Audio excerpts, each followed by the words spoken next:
అదే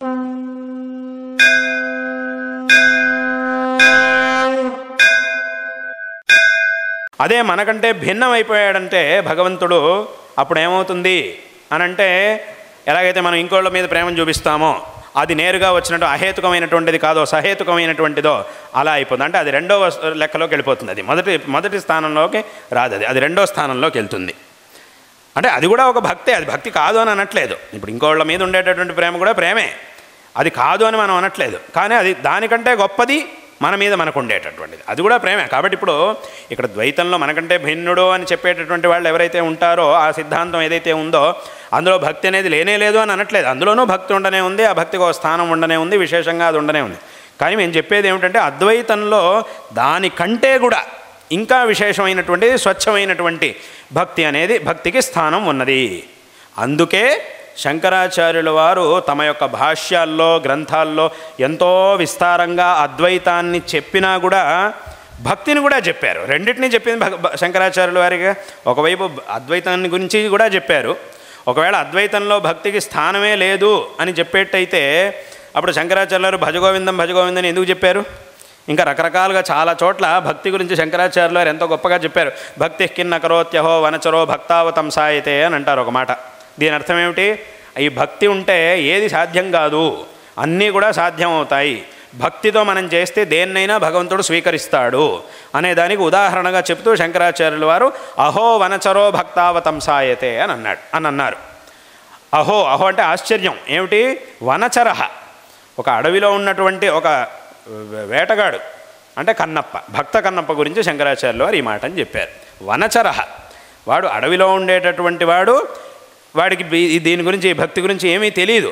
అటువంటి వ్యక్తి కూడా ఇవాల్టి రోజున భక్తావతంసాయతే, భక్తులందరిలోనూ భగవద్భక్తుల యొక్క పేర్లను చెప్పేటప్పుడు మొట్టమొదట మనం చెప్పేటటువంటి పేర్లలో కన్నప్ప పేరు ఒకటి.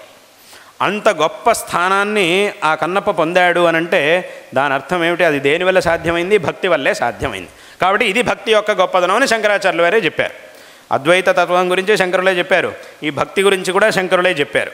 ఒకవేళ అద్వైతంలో భక్తికి స్థానమే లేదు అని అంటే శంకరులు భక్తి గురించి ఎందుకు చెప్తారు? కాబట్టి అక్కడికి ఏమైంది అని అంటే అద్వైతంలో భక్తికి విశేషమైనటువంటి స్థానం ఉంది. భక్తికి ఒక విశేషమైనటువంటి అంటే అహేతుకమైన స్వచ్ఛమైనటువంటి భక్తికి ఎక్కడ స్థానం ఉన్నది అని అంటే అద్వైతంలో ఉంటుంది. ఎందుకంటే అద్వైతంలో మన యొక్క ఆత్మ అనేది, ఆత్మ మీద మనకి ఎలాగైతే అహేతుకమైనటువంటి స్వచ్ఛమైనటువంటి ప్రీతి అనేది ఉన్నదో అదేవిధంగా ఆ భగవంతుడు కూడా మన ఆత్మస్వరూపుడే అయి ఉన్నాడు. కాబట్టి ఆ భగవంతుడి మీద మనకి అహేతుకమైనటువంటి భక్తి అనేది ఉంటుంది. తద్వారా మనం ఇంకా విశేషంగా భగవంతుడిని ఆరాధించగలుగుతాం. అదే వేరే భగవంతుడు మనకంటే భిన్నం అనేటటువంటి ఇది కనుక భావన కనుక ఉంటే అప్పుడు ఏమవుతుంది అని అంటే అక్కడ భక్తికి స్థానం ఉంది, లేదనట్లేదు. కానీ అది దేనివల్ల వచ్చింది అని అంటే మన యొక్క ఆత్మ మీద మనకు ఉండేటటువంటి భక్తి ద్వారా వచ్చాయి. ఎలాగైతే ఇంకో వ్యక్తుల మీద మనం ఎలాగైతే ప్రేమను చూపిస్తామో అలా ప్రేమను చూపించినట్టు మాత్రమే భగవంతుడి మీద అలా ప్రేమను చూపించినట్టు మాత్రమే అవుతుందే తప్ప స్వచ్ఛమైనటువంటి ప్రీతిని చూపించినట్టు అవ్వదు. కాబట్టి అటువంటి గొప్ప భక్తికి స్థానం అనేది ఎక్కడుంది అని అంటే అద్వైతంలోనే ఉండేది. అక్కడికి భగవంతుడు మన యొక్క ఆత్మస్వరూపుడే అయ్యున్నాడు. కాబట్టి మన ఆత్మస్వరూపుడైనటువంటి భగవంతుడి మీద స్వచ్ఛమైనటువంటి భక్తిని మనం చూపించగలుగుతాం. అదేవిధంగా ఆ ఆత్మస్వరూపుడే అయినప్పటికీ ఒక మాయ వల్ల, అంటే మాయ అనేది అదే ఉపాధి అని అంటారు దాని శాస్త్రంలో, ఆ మాయ వల్ల కొంత భిన్నంగా ఆ భగవంతుడు మనకి ఆ భగవంతుడికి మధ్యలో ఒక భేదం అనేది కల్పితంగా వచ్చింది. కాబట్టి భగవంతుడు వేరు నేను వేరు అనేటటువంటి వ్యవహారం కూడా ఉంది. ఇటు భగవంతుడు నాకంటే గొప్పవాడు అనేటటువంటి వ్యవహారము ఉన్నది. కానీ వాస్తవంగా భగవంతుడు ఆ యొక్క ఆత్మస్వరూపుడే కాబట్టి ఆ భగవంతుడిని విశేషంగా అక్కడ స్వచ్ఛమైనటువంటి భక్తితో భగవంతుడిని ఆరాధించడానికి కూడా ఇక్కడ అవకాశం ఉన్నది. అంటే నాకంటే భిన్నంగా అంటే కల్పితమైనటువంటి ఆ భేదాన్ని పెట్టుకొని భగవంతుడిని నాకంటే భిన్నంగా గొప్పగా చూడడానికి కూడా ఇక్కడ ఒక అవకాశం ఉన్నది. కానీ అలాగనే అది కల్పితంగా వచ్చింది తప్ప వాస్తవంగా వచ్చినటువంటిది కాదు. కాబట్టి వాస్తవంగా ఉన్నటువంటిది ఆ ఆత్మస్వరూపుడే భగవంతుడు అనేదే వాస్తవమైనటువంటి అంశం. కాబట్టి ఈ విధంగా స్వచ్ఛమైనటువంటి భక్తిని చూపించడానికి కూడా అద్వైతంలో అవకాశం ఉన్నది. కాబట్టి అందుకోసమే ఈ అద్వైతంలో ఈ భక్తికి విశేషమైనటువంటి స్థానం ఉన్నది. దీన్ని అందరూ కూడా తెలుసుకోవాలి. అందుకోసమే శంకరాచార్యుల వారు ఎన్నో అద్భుతమైనటువంటి స్తోత్రాలను రచించారు. భజగోవిందం అనేటటువంటి మాటను కూడా ఉపదేశించారు. ఎన్నో అద్భుతమైనటువంటి స్తోత్రాలని రచించారు. ఈ భక్తి మార్గాన్ని ప్రచారం చేయడం కోసమే ఎన్నో అద్భుతమైనటువంటి స్తోత్రాలని కూడా శంకరాచార్యుల వారు విశేషంగా రచించారు. కాబట్టి దీన్ని మనం చక్కగా తెలుసుకోవాలి. కాబట్టి ఇప్పుడు ఏమిటంటే ఏదో ద్వైతంలో అయితే భక్తికి మంచి స్థానం ఉంది, అద్వైతంలో అయితే స్థానమే లేదు అని చాలామంది అనుకుంటుంటారు. కానీ వాస్తవంగా అది పొరపాటు. ఉండేది అసలు అలా కానే కాదు. అద్వైతంలోనే విశేషమైనటువంటి స్థానం ఉండేది. ఇది కానీ ద్వైతంలో అంత స్థానం లేదు. అంటే ఇక్కడ ఉన్నంత గొప్ప స్థానం లేదు. దీనికంటే ఒక మెట్టు కింద మాత్రమే ఉంటుంది. కాబట్టి దీన్ని మనం చక్కగా తెలుసుకోవాలి. కాబట్టి ఇక్కడ కూడా ఆ భక్తికి స్థానం అనేది ఉండనే ఉన్నది, కర్మానుష్ఠానానికి తప్పకుండా స్థానం అనేది ఉండనే ఉన్నది. కాబట్టి ఈ కర్మల్ని అనుష్ఠిస్తూ తద్వారా ధర్మాచరణ చేస్తూ ఆ భగవంతుడి విషయంలో అపారమైనటువంటి భక్తితో ఉంటూ ఆ భగవంతుడి యొక్క ఆరాధనను చేస్తూ, అందుకే ఇంకొక విషయం కూడా మనం ఇక్కడ చూడాలి. భగవద్గీతలో కృష్ణ పరమాత్మ ఒక మాటను చెప్పాడు. చతుర్విధా భజంతేమాన్ జనా సుకృతినోర్జున ఆర్తో జిజ్ఞాసురర్థార్థి జ్ఞానీచ భరతర్షభ అన్నాడు. ఈ మాటకు అర్థం ఏమిటి అంటే, ఈ లోకంలో ఉండేటటువంటి భక్తులంతా, దీనికి సరళంగా అర్థం చెప్పాలంటే ఈ మాటకి ఈ గుడికి వచ్చేటటువంటి భక్తులందరూ ఉంటారు. వాళ్ళలో కొంతమందిని మనం అడిగినప్పుడు వాళ్ళు మనకేం సమాధానం, మీరు ఎందుకు వచ్చారు గుడికి, ఏమిటి పని, ఎందుకోసం వచ్చారు మీరు అని అడిగినప్పుడు వాళ్ళు మనకేం సమాధానం చెప్తారు. కొంతమంది నుంచి మనకేం సమాధానం వస్తుంది అని అంటే, మేము చాలా కష్టాల్లో ఉన్నాం, ఆ కష్టాల నుంచి విముక్తి, భగవద్ అనుగ్రహాన్ని పొంది ఆ కష్టాల నుంచి విముక్తి పొందడానికి గుడికి వచ్చామని కొంతమంది చెప్తారు. ఇంకా కొంతమందిని అడిగినప్పుడు మీరు ఎందుకు వచ్చారు, మీకు ఏమైనా కష్టాలు ఉన్నాయా, మీరు కష్టాల్లో ఉన్నారా, అబ్బే అదేం లేదండి మేము కష్టాల్లో ఏం లేము, బాగానే ఉన్నాం. మరైతే గుడికి ఎందుకు వచ్చారు అని అంటే, మాకు విద్య కావాలి, చదువు కావాలి, చదువుని ప్రసాదించేటటువంటి వాడు భగవంతుడు, కాబట్టి చదువుకుని ప్రార్థించడం కోసం భగవంతుడి దగ్గరికి వచ్చాం అని అనేవాళ్ళు కొంతమంది. ఇంకా కొంతమంది ఉన్నారు, ఏమంటే మీకు ఏమైనా కష్టాలు ఉన్నాయా, లేవు మాకేం కష్టాలు లేవు, అదే మీకు చదువు కావాలా, ఏదో చదువుకున్నాం బాగానే ఉంది, మరి ఎందుకు వచ్చారు అని అంటే మాకు ఐశ్వర్యం కావాలి, సంపత్తునిచ్చేటటువంటి వాడు కూడా భగవంతుడు కాబట్టి ఆ సంపత్తుని ప్రార్థించడం కోసం దేవుడి దగ్గరికి వచ్చాము అనేవాళ్ళు కొంతమంది ఉంటారు. ఇంకా కొంతమంది ఉన్నారు, మీరు ఎందుకు వచ్చారు అని అంటే మీకు ఏమన్నా చదువు కావాలా, లేదు, సంపత్తు కావాలా, అక్కర్లేదు, మీరు కష్టాల్లో ఉన్నారా, లేము, మరి ఎందుకు వచ్చారు అని అంటే మేము ఏం అడగడం కోసం వచ్చారు, దేనికోసం వచ్చారు అని అంటే మేము దేనికోసం రాలేదు, కేవలం భగవంతుడిని దర్శించడం కోసం వచ్చామంటే. ఏమీ లేనప్పుడు, ఏమీ అడగాల్సిన పని లేనప్పుడు ఎందుకు వచ్చారు అని అంటే, ఏమీ అడగాల్సినది లేకపోయినప్పటికీ ఆ భగవంతుడిని ఎలా వదులుతాం, అడగాల్సినటువంటి పని లేదు, ఏదో అడగడం కోసమే గుడికి రావాలి అనేం లేదు, కేవలం ఒకసారి వచ్చాం, ఆ భగవంతుడిని దర్శించాం, వెళ్ళాం, అంతే చాలు మాకు. మేమేదో దేవుడిని అడగడం కానీ దేవుడు ఏదో మాకు ఇవ్వాలని కోరుకోవడం కానీ అదేమీ లేదు. అంటే ఏమిటి, ఏదో ఒకటి అడగడం కోసం వచ్చేవాళ్ళు, ఏది అడగాల్సినటువంటి కోరిక లేకపోయినా కూడా, అడగాల్సినటువంటి అవసరం లేకపోయినా కూడా భగవంతుడిని ఆరాధించేటటువంటి వాళ్ళు కొంతమంది, భగవద్భక్తులైనటువంటి వాళ్ళు కొంతమంది, వాళ్ళు నాలుగో వాళ్ళు. అంటే 4 విభాగాల్ని 4 రకాలుగా చూపించాడు భగవంతుడు అక్కడ. అంటే నా దగ్గరగా ఏదో ఒకటి ప్రయోజనం, అంటే ఈ నలుగురిలోనూ చివరి వాడు ఎవడైతే ఉన్నాడో, ఏమీ అడగకపోయినా, అడగాల్సిన అవసరం లేకపోయినా కూడా భగవంతుడి దగ్గరకు వచ్చేటటువంటి వాడు ఎవడైతే ఉంటాడో ఆయన అందరికంటే గొప్పవాడు అని భగవంతుడు చెప్పాడు. ఎందుకు గొప్పవాడు అని అంటే, వాడిది స్వచ్ఛమైన భక్తి, మిగతా అంటే స్వచ్ఛమైన అంటే అహేతుకమైనటువంటి భక్తి, మిగతా వాళ్ళది సహేతుకమైనటువంటి భక్తి. అంటే ఏదో ఒక కోరిక ఉంది కాబట్టి భగవంతుడి మీద భక్తి అనేది వీళ్ళకుంది, ఆ కోరిక కనుక తీరిపోయింది అని అంటే ఇంక మళ్ళీ భగవంతుడు గుర్తుకురాడు, మళ్ళీ అలాంటిది ఇంకేదో కావాల్సి వచ్చినప్పుడు మాత్రమే మళ్ళీ దేవుడు గుర్తుకొస్తాడు, అప్పటి వరకు మళ్ళీ దేవుడు గుర్తుకురాడు. ఏదో ఒకసారి వచ్చాడు, ప్రార్థించాడు కాబట్టి తప్పకుండా భగవంతుడు కోరిక తీరుస్తాడు, తప్పకుండా వాడికి కావాల్సింది ప్రసాదించాడు, అయిపోయింది, దొరికేసింది, వాడు అనుకున్నది దొరికింది. ఆ తర్వాత మర్చిపోతాడు, మళ్ళీ ఇంకేదో కావాల్సి వచ్చినప్పుడు మాత్రమే మళ్ళీ గుడికి వస్తాడు వాడు, అప్పటి వరకు మళ్ళీ గుడి మొహమే చూసేది లేదు. అలాంటి వాళ్ళు చాలామంది కనిపిస్తూ ఉంటారు మనకి లోకంలో. అంటే అక్కడికి ఏమైందనంటే, వాడు భక్తుడు కాదు అని అనట్లేదు, కానీ వాడి యొక్క భక్తికి ఒక కారణం ఉంది కాబట్టి ఏముంది, ఆ కారణం ఉన్నంత వరకు మాత్రమే ఉంటాడు వాడు, భక్తి ఉంటుంది వాడు, లేదంటే లేదు. మళ్ళీ ఆ కారణం వచ్చినప్పుడు మాత్రమే మళ్ళీ వాడికి భక్తి గుర్తొస్తుంది. కానీ ఈ చివరి వాళ్ళు ఎవరైతే ఉన్నారో వాళ్ళని జ్ఞాని అని అంటారు. ఆ జ్ఞానులైనటువంటి వాళ్ళు ఎవరైతే ఉన్నారో వాళ్లకు ఉన్నటువంటి భక్తి స్వచ్ఛమైనటువంటి భక్తి, అహేతుకమైనటువంటి భక్తి. కాబట్టి వాళ్ళు ఒకసారి వస్తారు, ఒకసారి రారు అనేం లేదు. ఎందుకంటే అది భగవంతుడి మీద భక్తిని కలిగి ఉండడం అనేది వాళ్ళ స్వభావం. అది ఎలాగైతే ఇప్పుడు చెప్పినట్టుగా తమ విషయంలో తమకు ఎలాగైతే ప్రీతి అనేది ఉంటుందో, అదేవిధంగా భగవంతుడిని కూడా తన స్వరూపంగానే చూస్తూ, తన యొక్క ఆత్మస్వరూపంగానే భగవంతుడిని చూస్తూ భగవంతుడి విషయంలో అపారమైనటువంటి భక్తిని కలిగి ఉంటారు. కాబట్టి అది ఎప్పటికీ కూడా పోదు, ఎప్పుడూ ఉండనే ఉంటుంది ఆ భక్తి అనేది. కాబట్టి ఒకసారి ఉంటుంది ఒకసారి ఉండదు అనే మాటకి ఇక్కడ అవకాశం లేదు. దాన్నే కృష్ణుడు తర్వాత వాక్యంలో చెప్పాడు. ఏమిటి? తేషాం జ్ఞాని నిత్యయుక్త ఏకభక్తిర్ విశిష్యతే. వీళ్ళందరిలోనూ ఆ నాలుగో వాడు ఎవరైతే ఉన్నాడో జ్ఞాని, ఆయన నిత్యయుక్త. నిత్యయుక్త అని అంటే ఏమిటి? నిత్యం నాతో ఆయన నిత్యము కూడా ఎప్పుడూ కూడా ఆ భక్తుడు, ఈ నాలుగో భక్తుడు ఎప్పుడు కూడా నాతో సంబంధాన్ని కలిగి ఉంటాడు, ఎప్పుడు కూడా నన్ను వదలడు, నాతో ఎప్పుడూ సంబంధాన్ని కలిగి ఉంటాడు. ఏకభక్తి అంటే ఒకే విధమైనటువంటి భక్తి. ఒకసారి విపరీతంగా భక్తి తన్నుకు రావడం, ఒకసారి మళ్ళీ మర్చిపోవడం, ఎవడైపోతాడులే ఎక్కడికి అనడం, ఒకసారేమో విపరీతంగా భక్తి తన్నుకొచ్చేయడం, ఇలా ఉండదు. ఒకే విధమైనటువంటి ఒకే ధారలాగా ఆ భక్తి అనేది ఉంటుంది. ఏదో పెద్దది ఏదో కావాల్సి వచ్చినప్పుడేమో విపరీతంగా భక్తి తన్నుకు రావడం, తర్వాత ఇదంతా ఎవడు చేస్తాడులే పోతలకి అని చెప్పి అనేయడం, ఇలా చేయడు వాడు. ఏకభక్తి విశిష్యతే. మిగతా వాళ్ళకంటే కూడా వీడు చాలా విశిష్టమైనటువంటి వాడు. ప్రియోహి జ్ఞానినోత్యర్థం అహం సచ మమ ప్రియ. వాడు నాకు అత్యంత ప్రీతిపాత్రుడు, నేను వాడికి అత్యంత ప్రీతిపాత్రుణ్ణి. ఏ విధమైనటువంటి కారణము లేకుండానే. ఉదారా సర్వ ఏవైతే అంటే మిగతా వాళ్ళందరూ సామాన్యులైనటువంటి వాళ్ళు, వీడు మాత్రం జ్ఞానీతు ఆత్మ ఇవ మే మతం. ఈ జ్ఞాని అయినటువంటి వాడు ఎలాంటి వాడు అనంటే, నా యొక్క ఆత్మ నాకు ఎలాగో ఈ జ్ఞాని కూడా నాకు అలాగా అని భగవంతుడు చెప్పాడు. అంటే వీడు కూడా నా యొక్క ఆత్మస్వరూపుడే అయ్యున్నాడు. నాకు వాడికి ఆత్మ అనేది వేరు కాదు, నా స్వరూపుడే అయ్యున్నాడు. కాబట్టి వీడి యొక్క భక్తి అనేది అహేతుకమైనటువంటిది, స్వచ్ఛమైనటువంటిది. కాబట్టి దీనికి ఎప్పుడూ కూడా వియోగం అనేది ఉండదు.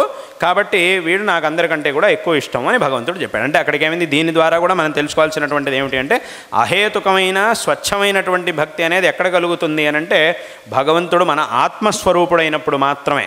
మనకంటే భిన్నుడైతే అది అప్పుడు దానికి ఒక కారణం వచ్చేస్తుంది మధ్యలో.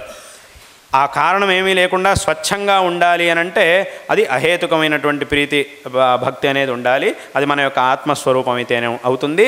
అదే అద్వైత తత్వం. దీన్నే అద్వైత తత్వం అనేది మనకి చెప్తోంది. కాబట్టి ఇది ఇక్కడ ఉన్నటువంటి గొప్పతనం. దీన్నే శంకరాచార్యుల వారు విశేషంగా చెప్పారు. అందుకే ఈ భక్తి మార్గాన్ని కూడా శంకరాచార్యుల వారు విశేషంగా ఉద్ధారం చేశారు. అంటే ఇక్కడ ఏదో వేరే వాళ్ళ గురించి ఏదో నిందిస్తున్నాం అథవా వేరే వాళ్ళది భక్తే లేదు అది సరే కాదు అని నేను అనట్లేదు. వేరే మార్గాల్లోనూ అంటే అద్వైతం కానటువంటి మార్గాల్లోనూ భక్తి అనేది ఉండనే ఉంది. ఇందాక చెప్పినట్టుగా భక్తికి స్థానం అనేది ఉండనే ఉన్నది. అందులో ఏ విధమైనటువంటి సందేహం లేదు, అక్కడ భక్తి ఉంది. కానీ అంతకంటే కూడా ఉత్కృష్టమైనటువంటి భక్తికి ఎక్కడ స్థానం అంటే అది అద్వైత సిద్ధాంతంలో. కాబట్టి దీన్ని మనం చక్కగా తెలుసుకోవాలి అనేటటువంటి విషయాన్ని ఈ సందర్భంలో చెబుతూ ఉన్నాం. కాబట్టి ఈ విధంగా శంకరాచార్యుల వారు అన్నిటికంటే ఉత్కృష్టమైనటువంటి ఆ అద్వైత తత్వాన్ని మనకు ఉపదేశించారు. ఆ అద్వైత తత్వాన్ని మనం పొందాలి అనంటే దానికి కావలసినటువంటి మార్గాన్ని, భక్తి మార్గాన్ని, కర్మ మార్గాన్ని కూడా శంకరాచార్యుల వారు మనం ఎలా పొందాలి ఆ తత్వాన్ని అనేటటువంటి విషయాన్ని, ఆ మార్గాన్ని కూడా శంకరాచార్యుల వారు మనకు చూపించారు. కాబట్టి ఆ మార్గంలో వెళ్ళి, శంకరులు మనకు చూపించినటువంటి మార్గంలో వెళ్ళి శంకరులు రచించినటువంటి గ్రంథాలని పఠిస్తూ కొంతవరకైనా, చాలామంది ఏమంటారు అని అంటే, మాకు ఆ పుస్తకాలు చదివితే అవేం అర్థం కావు కదండి, అవన్నీ సంస్కృతంలో ఉంటాయి కదండి, ఎలా అర్థం చేసుకునేది, చెప్పేవాళ్ళు ఎవరు లేరు మాకు, కాబట్టి ఎలా అర్థం చేసుకోవాలని చాలామంది అడుగుతుంటారు. చెప్పేవాళ్ళు ఉంటే వాళ్ళ నుంచి చెప్పించుకోవడం. కానీ ఒకవేళ చెప్పేవాళ్ళు లేరు అన్నంత మాత్రాన ఇంకా మనకి ఇంకో మార్గమే లేదు అని కాదు అని అనుకోక్కర్లేదు. ఆ శ్లోకాల్ని మనం పఠిస్తే చాలు. ఆ శ్లోకముల యొక్క శంకరాచార్యుల వారు రచించినటువంటి శ్లోకముల యొక్క గొప్పతనం ఏమిటి అనంటే, మనకు అర్థం కాకపోయినా కూడా కేవలం ఆ శ్లోకాలని రోజు గనక మనం పఠిస్తే చాలు. దాని ద్వారానే ఆ శ్లోకముల యొక్క గొప్పదనంతో మనకి ఒక గొప్ప సంస్కారం అనేది ఏర్పడుతుంది. దాని యొక్క అర్థం మనకి తెలియాల్సిందే అనేం లేదు. తెలిస్తే ఇంకా మంచిది, కానీ తెలియకపోతే ఇంకా మనం చదవడం అనేది వ్యర్థం అని ఎవరు అనుకోక్కర్లేదు. ఎందుకంటే ఈ అంటే మన పురాణముల్లో ఉండేటటువంటి స్తోత్రములు, వచనాలు, మన ఋషులు మనకు ఉపదేశించినటువంటి వచనాలు, శంకర భగవత్పాదాచార్యులు మొదలైనటువంటి అవతార పురుషులు మనకు ఉపదేశించినటువంటి ఆ వచనాలు ఏవైతే ఉన్నాయో ఆ మాటలకే ఎంతో గొప్పతనం ఉన్నది. వాటి యొక్క అర్థం తర్వాత కానీ ఆ మాటకే ఎంతో గొప్పతనం ఉన్నది. ఆ మాటని మనం ఉచ్చరిస్తేనే దాని ద్వారా మనకి ఎంతో విశేషమైనటువంటి ఫలితం కలుగుతుంది. ఆ తర్వాత మనం ఎలా వెళ్ళాలి అనేటటువంటి మార్గం తనంతటదే ఏర్పడుతుంది. ఖచ్చితంగా మనకు ఒక మార్గం ఏర్పడుతుంది. ఆ మార్గంలో ఖచ్చితంగా మనం ముందుకు వెళ్ళగలుగుతాం. ఇదే ఆ మాటలకు ఉన్నటువంటి గొప్పతనం. అది ఆ మాటని పలికితే చాలు, దాని ద్వారా మనకి విశేషమైనటువంటి ఆ శక్తి అనేది తప్పకుండా లభిస్తుంది. సంస్కారం అనేది తప్పకుండా లభిస్తుంది, ఒక మార్గం అనేది మనకి తప్పకుండా ఏర్పడుతుంది అనేటటువంటి విషయంలో ఏమాత్రం సందేహం లేదు. కాబట్టి ఈ గ్రంథముల్ని పఠించడం, శంకరులు చూపించినటువంటి మార్గాన్ని అనుసరించి ఈ జీవితాన్ని సార్థకపరచుకోవాలి అనేటటువంటి విషయాన్ని ఈ సందర్భంలో అందరికీ కూడా తెలియజేస్తూ ఉన్నాం. కాబట్టి ఆ భగవంతుడు చేసినటువంటి అవతారాల్లో ఈ శంకర భగవత్పాదాచార్యుల వారి యొక్క అవతారం అనేది ఎంతో ఒక వైశిష్ట్యం. భగవంతుడి యొక్క ఒక్కొక్క అవతారానికి ఒక్కొక్క గొప్పతనం ఉన్నది. రామావతారం, కృష్ణావతారం, నరసింహావతారం, వామనావతారం, ఇలా ఏ అవతారాన్ని తీసుకున్నా కూడా దానికి ఒక వైశిష్ట్యం ఉంది, ఒక మహిమ ఉన్నది. ఆయా అవతారాల్లో భగవంతుడు ఒక్కొక్క రూపంలో మనకు కనబడుతూ ఉంటాడు, ఒక్కొక్క నామాన్ని ధరించి భగవంతుడు మన ముందుకు వస్తూ ఉంటాడు. కానీ ఇక్కడ మనం తెలుసుకోవాల్సినటువంటి విషయం ఏమిటి అంటే, భగవంతుడు ఎన్ని రకాలుగా అవతరించినా, ఎన్ని పనులు చేసినా కూడా వీటన్నిటి యొక్క ఉద్దేశ్యం ఏమిటి అనంటే ధర్మోద్ధరణ, అలాగే భక్తానుగ్రహం, భక్తులను అనుగ్రహించడం, ధర్మాన్ని ఉద్ధరించడం. ఉద్దేశ్యం మాత్రం ఒకటే, కానీ భగవంతుడు దానికోసం ధరించినటువంటి రూపాలు మాత్రం రకరకాలుగా ఉండొచ్చు. మరి ఉద్దేశ్యం ఒకటే అయినప్పుడు రూపాలు ఇన్నెందుకు అనంటే, ఇక్కడ మనం తెలుసుకోవాల్సినటువంటి విషయం ఏమిటి అనంటే, ఆ ఉద్దేశ్యం ఒకటే అయినప్పటికీ ఆ ధర్మాన్ని ఉద్ధరించడానికి భగవంతుడు చేయవలసినటువంటి కార్యములు ఏవైతే ఉన్నాయో అవి రకరకాలుగా ఉన్నాయి. ఎందుకు ఆ పనులు ఎందుకు రకరకాలుగా ఉన్నాయి అని అంటే, అప్పుడు మన ముందున్నటువంటి స్థితులు రకరకాలుగా ఉన్నాయి. అంటే ఒక విధంగా ధర్మానికి ఒకసారి సంకష్ట స్థితి ఏర్పడింది, దానికోసం ఒక రూపాన్ని ధరించాల్సి వచ్చింది. ఒకసారి నరసింహ స్వరూపాన్ని ధరించాల్సి వచ్చింది, ఒకసారి రాముడి రూపాన్ని ధరించాల్సి వచ్చింది. ఎందుకంటే అలా ఆ రూపాన్ని ధరిస్తేనే అప్పుడు ఉన్నటువంటి పరిస్థితికి తగినట్టుగా ధర్మోద్ధరణ అనేది సాధ్యమవుతుంది.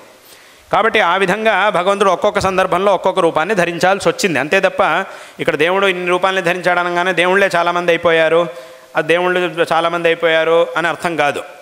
అథవా అవతారం యొక్క ఉద్దేశాలే మారిపోయినాయి, దీని ఉద్దేశం వేరు దాని ఉద్దేశం వేరు అని కాదు. భగవంతుడు ఎన్ని రకాలుగా అవతరించినా కూడా దాని ఉద్దేశం భక్తానుగ్రహం, ధర్మోద్ధరణ. కాబట్టి ఒక్కొక్కసారి ధర్మోద్ధరణ చేయడం కోసం కావాల్సినటువంటి మార్గములు రకరకాలుగా ఉన్నాయి. కాబట్టి ఆయా మార్గాల కోసం ఆయా అవతారాలని భగవంతుడు ధరించాడు. అంటే ఒకసారి రాముడుగా రావాల్సి వచ్చింది, రాముడి యొక్క తత్వమే ఒకసారి మనకు కావాల్సి వచ్చింది, అప్పుడు రాముడుగా భగవంతుడు వచ్చాడు. అలాగే ఇంకో సందర్భంలో రాముడి తత్వంతో వస్తే సరిపోదు, అందుకోసం కృష్ణుడిగా భగవంతుడు వచ్చాడు. ఆ కృష్ణుడి యొక్క తత్వంతో భగవంతుడు వచ్చాడు, భక్తులను అనుగ్రహించాడు. అలాగే ఇంకో సందర్భంలో రాముడుగానో కృష్ణుడుగానో వస్తే సరిపోదు, నరసింహస్వామిగానే రావాలి. ఆ సమయానికి కావాల్సింది అదే తత్వం, ఆ స్వరూపమే మనకు కావాలి. ఆ నరసింహస్వామి యొక్క రూపంలో వస్తేనే అప్పుడు ఉన్నటువంటి పరిస్థితిని సరిచేసి ధర్మోద్ధరణ చేసి భక్తులను అనుగ్రహించడం అనేది సాధ్యమవుతుంది. కాబట్టి అప్పుడు నరసింహస్వామిగా వచ్చాడు. ఇంకొక సందర్భంలో ఇటువంటి రూపాలేమీ లేకుండా వామనావతారంలో భగవంతుడు వచ్చాడు. అలా వస్తేనే ఆ సందర్భంలో ధర్మోద్ధరణ అనేది సాధ్యమవుతుంది. ఎందుకంటే అప్పుడు ఉన్నటువంటి పరిస్థితి అది, అప్పుడేదో పెద్ద పెద్ద యుద్ధాలు అవన్నీ చేయాల్సినటువంటి అవసరం లేదు. కాబట్టి అప్పుడు చేయవలసినటువంటి పని కోసం వామనుడిగా భగవంతుడు వచ్చాడు. ఆ ఒక్క అవతారంలో ఒక పనిని చేసేసాడు, తద్వారా ధర్మోద్ధరణ, భక్తానుగ్రహం. ఆ బలిచక్రవర్తిని అనుగ్రహించాడు, దేవతలందరినీ అనుగ్రహించాడు. భగవంతుడు ధర్మోద్ధరణ చేశాడు, తన యొక్క మహిమని చూపించాడు. ఇవన్నిటినీ కూడా ఆ ఒక అవతారంలో, ఎందుకంటే అప్పుడు అలా చేయాలి అనంటే ఆ అవతారమే సరి, కాబట్టి అలా వచ్చాడు. కాబట్టి ఈ విధంగా ఆయా సందర్భాలని చూసుకొని దానికి తగినట్టుగా ఏ రూపాన్ని ధరిస్తే బాగుంటుందో ఆ రూపాన్ని ధరించి భగవంతుడు మన ముందుకు వచ్చాడు. ఎందుకంటే భగవంతుడు ధరించేటటువంటి రూపం అనేది ఏదైతే ఉంటుందో అది ఏదో జీవాత్మలు ధరించినట్టు ఏదో ప్రారబ్ధ కర్మతో ధరించే రూపం కాదు.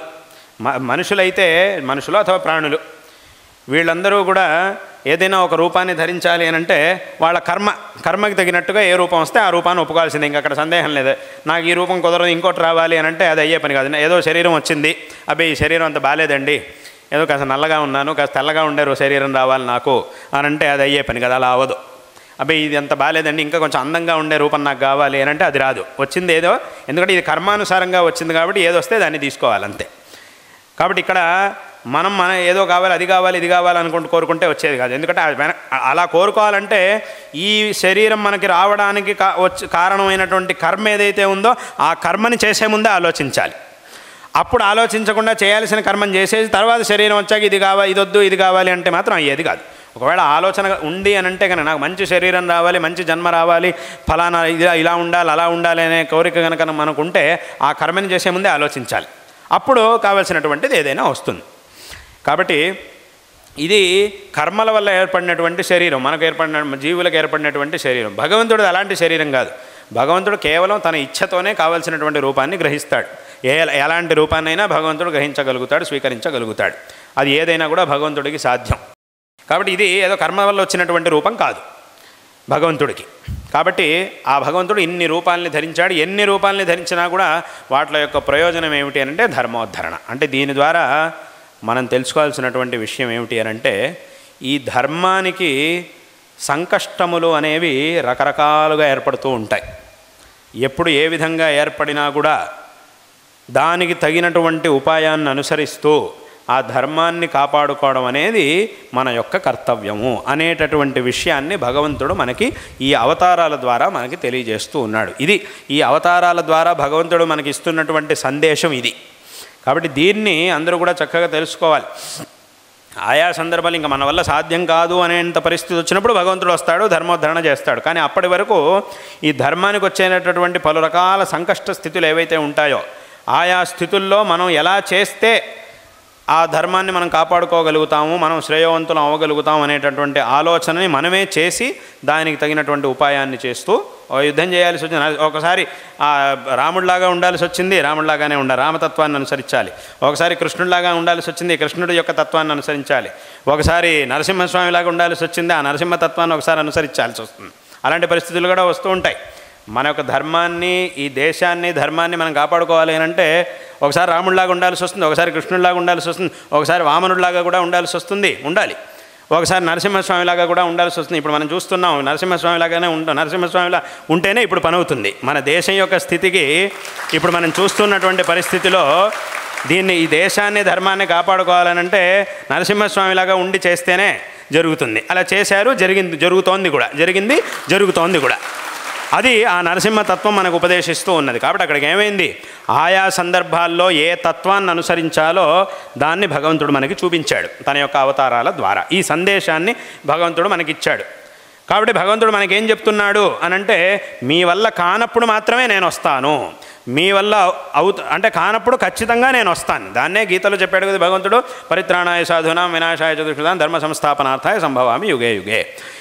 ఇంకెవ్వరి వల్ల సాధ్యం కానప్పుడు నేను వస్తాను, కానీ అప్పటి వరకు మీరే దీన్ని కాపాడుకోవాలి అని మీరు ఒకవేళ కనుక మీరు కాపాడుకోవడంలో ఆలస్యం చేస్తే అథవా అశ్రద్ధ చేస్తే నేను రాను, నా మానాన్ని నేను ఉంటానంతే, నేను రాను. ఆ లోపం మీదే అవుతుంది, ఆ శిక్షను కూడా మీరే అనుభవించాల్సి వస్తుంది. మనం ఇలాగే ఒకవేళ మన దేశం యొక్క ఇతిహాసాన్ని చూస్తే ఎన్నోసార్లు అలా శిక్షను కూడా అనుభవించాల్సి వచ్చింది. ఎన్నో విషయాలు మన ఇతిహాసంలో ఎన్నోసార్లు ధర్మానికి సంకష్ట స్థితి ఏర్పడినటువంటి విషయాల్ని మనం విన్నాం చాలాసార్లు. అదంతా కూడా ఎందుకైంది, అక్కడ ఎవరి లోపం అనంటే మానవుల లోపమే. అశ్రద్ధతో ఏం చేయాలో అది చెయ్యకుండా, ఈ కామక్రోధాదులకు అధీనులై ఏం చెయ్యాలో అది చెయ్యకుండా ఉండడం వల్ల వేరే వాళ్ళు వచ్చి మనల్ని పీడించడానికి ఒక అవకాశం ఏర్పడింది వేరే వాళ్ళకి. కానీ అప్పుడు పరిస్థితిలో కనుక సరిగ్గా ఉండుంటే, చాలా విషయాలు మనం చూసినప్పుడు మనకు అనిపిస్తుంది, అప్పుడు కనుక సరిగ్గా ఉండుంటే ఇటువంటి స్థితి వచ్చేది కాదు. ఎందుకంటే దీనికి చాలా ఉదాహరణలు ఉన్నాయి. అదేవిధంగా చాలాసార్లు ఇంకొకళ్ళు దీన్ని ఏదో ఆక్రమించడానికి, ధ్వంసం చేయడానికి వచ్చినప్పుడు ఒక ఐకమత్యంతో ఉండి శ్రద్ధతో కాపాడుకున్నటువంటి ఉదాహరణలు కూడా చాలా ఉన్నాయి ఇతిహాసంలో. శ్రద్ధ లేక నష్టాన్ని అనుభవించినటువంటి ఉదాహరణలు చాలా ఉన్నాయి. శ్రద్ధతో, పరాక్రమంతో కాపాడుకొని మనం శ్రేయవంతులైనటువంటి ఉదాహరణలు కూడా చాలా ఉన్నాయి ఇతిహాసంలో. కాబట్టి అక్కడికి ఏమైంది అంటే, మన వల్ల కానప్పుడు మాత్రమే భగవంతుడు వస్తాడు. నిజంగా మనం చూసినటువంటి సందర్భాల్లో మన వల్ల కాకపోయి ఉంటే తప్పకుండా భగవంతుడు వచ్చేవాడు. కానీ భగవంతుడు రాలేదు అని అంటే దాని అర్థం ఏంటి, ఒకసారి వచ్చాడంటే ఆ తర్వాత అయిపోయింది. మళ్ళీ ఏదో ఒక సమయం, ఆ సమయం వచ్చినప్పుడే భగవంతుడు వస్తాడు. ఈ మధ్యలో ఎంత జరిగినా కూడా భగవంతుడు రాలేదు, ఈ ధర్మానికి ఎంత గ్లాని కలిగినా కూడా ఎందుకు దేవుడు రాలేదు అని అంటే దాని అర్థం ఏమిటి, దేవుడు రావాల్సినటువంటి పరిస్థితి కాదు ఇది. ఇక్కడ దేవుడు రాకపోవడం వల్ల ఇలా జరిగిందని కాదు. ఎవరైతే కాపాడుకోవాల్సినటువంటి బాధ్యత ఎవరికైతే ఉన్నదో వాళ్ళు తమ ప్రయత్నాన్ని చేయకపోవడం వల్ల, అశ్రద్ధను చూపించడం వల్ల ఇలా జరిగింది. అయితే ఏదైతే జరిగిపోయిందో దాని గురించి అదెందుకు జరిగింది, మనం వెనక్కి వెళ్ళి ఇప్పుడు దాన్ని అంతా సరి చేసుకోవడం అనేది సాధ్యం కాదు. కానీ ఈ వెనక్కి వెళ్ళి దాన్ని సరి చేసుకోవడం అనేది సాధ్యం కాకపోయినప్పటికీ దాని నుంచి నేర్చుకోవడం అనేది ఇది ఇప్పటికీ సాధ్యం అవుతుంది. నేర్చుకోవాలి, ఇతిహాసం నుంచి ఎన్నో పాఠాలని మనం నేర్చుకోవాలి అనేటటువంటి విషయంలో మాత్రం ఏమాత్రం సందేహం లేదు. కాబట్టి నేర్చుకొని మళ్ళీ ఇంకా భవిష్యత్తులో అలా రాకుండా, ఆ పరిస్థితి అలా వికటించకుండా ఉండేటటువంటి ప్రయత్నాన్ని అందరూ చేయొచ్చు. దీనికి మాత్రం ఇప్పుడు అవకాశం ఉన్నది, దాన్ని సరి చేసుకోవడానికి అవకాశం లేదు. కానీ ముందు దీన్ని కాపాడుకోవడానికి, ఇంకా మళ్ళీ అటువంటి పరిస్థితి వచ్చినప్పుడు అదే విధమైనటువంటి ఇబ్బంది రాకుండా ఉండడానికి కావాల్సినటువంటి ప్రయత్నాన్ని చేయడానికి ఇప్పటికీ అవకాశం ఉండనే ఉన్నది. కాబట్టి ఈ విధంగా ఆ భగవంతుడు తన యొక్క అవతారాల ద్వారా మనకి ఈ సందేశాన్ని ఇస్తూ ఉన్నాడు. అటువంటి అనేక అవతారాల్లో శంకర భగవత్పాదాచార్యులు వారి యొక్క అవతారం అనేది ఒక అద్భుతమైనటువంటి అవతారం. ఎందుకంటే ఆ సందర్భంలో ఇందాక చెప్పినట్టుగా అప్పుడున్నటువంటి పరిస్థితిలో ఏదో యుద్ధాలు అవి చేయవలసినటువంటి అవసరం లేదు. ఏం చేయాలి? జనాల్లో ఉన్నటువంటి అజ్ఞానాన్ని పోగొట్టాలి, జ్ఞానాన్ని ప్రసాదించాలి. అందుకోసం జ్ఞానాన్ని ఇచ్చేటటువంటి వాడు ఎవరు అనంటే గురువు. కాబట్టి భగవంతుడు శంకరుల రూపంలో, గురువు రూపంలో అవతరించి ఈ ధర్మాన్ని మనకు ఉపదేశించారు. విశేషంగా ఈ లోకాన్ని అనుగ్రహించారు. అనేక గ్రంథాలని రచించారు శంకరాచార్యుల వారు. అదేవిధంగా భారతంలో అన్ని చోట్ల దిగ్విజయ యాత్రను చేశారు శంకరాచార్యుల వారు. అదేవిధంగా చతురామ్నాయ పీఠాలని స్థాపించారు. మన భారతదేశం యొక్క 4 దిక్కుల్లోనూ 4 ఆమ్నాయ పీఠాలని స్థాపించారు. అందులోనూ విశేషంగా ఈ దక్షిణ భారతదేశానికి, దక్షిణ దిక్కుకి విశేషంగా ఈ శృంగేరి శారదా పీఠాన్ని శంకరాచార్యుల వారు శృంగేరిలో అమ్మవారిని, శారదా అమ్మవారిని ప్రతిష్టాపన చేసి ఈ పీఠాన్ని స్థాపించారు. అందుకే దీనికి శారదా పీఠము అనేటటువంటి పేరు వచ్చింది. ఇటువంటి పీఠంలో అవిచ్ఛిన్నమైనటువంటి గురు పరంపర కొనసాగుతూ ఉన్నది. ఈ పీఠ పరంపరలోనే 12వ అధిపతులు జగద్గురు శ్రీ విద్యారణ్య మహాస్వామి వారు. విద్యారణ్య మహాస్వామి వారు విజయనగర సామ్రాజ్యాన్ని స్థాపించారు. 4 వేదాలకు భాష్యాల్ని రాశారు. ఈ విజయనగర హిందూ ధర్మ సామ్రాజ్యాన్ని స్థాపించి దీని యొక్క రక్షణ కోసం విశేషమైనటువంటి కృషిని చేశారు, అనుగ్రహం చేశారు. వారి యొక్క తపశ్శక్తిని ఈ సామ్రాజ్య స్థాపనకి ధారబోసి విశేషంగా మన హిందూ ధర్మాన్ని సంరక్షించారు.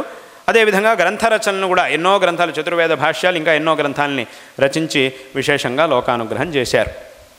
కాబట్టి ఈ విధంగా ఈ గురు పరంపర, శృంగేరిపీఠ గురు పరంపరలో 36వ అధిపతులు మా గురువరేణ్యులు జగద్గురు శ్రీ శ్రీ భారతీతీర్థ మహాస్వామి వారు ప్రస్తుతం ఈ పీఠం యొక్క అధిపతులుగా ఉంటూ మనల్ని అనుగ్రహిస్తూ ఉన్నారు. మా గురువరేణ్యులు తమ యొక్క విజయయాత్ర కాలంలో చాలాసార్లు ఇక్కడ అనంతపురానికి వచ్చారు.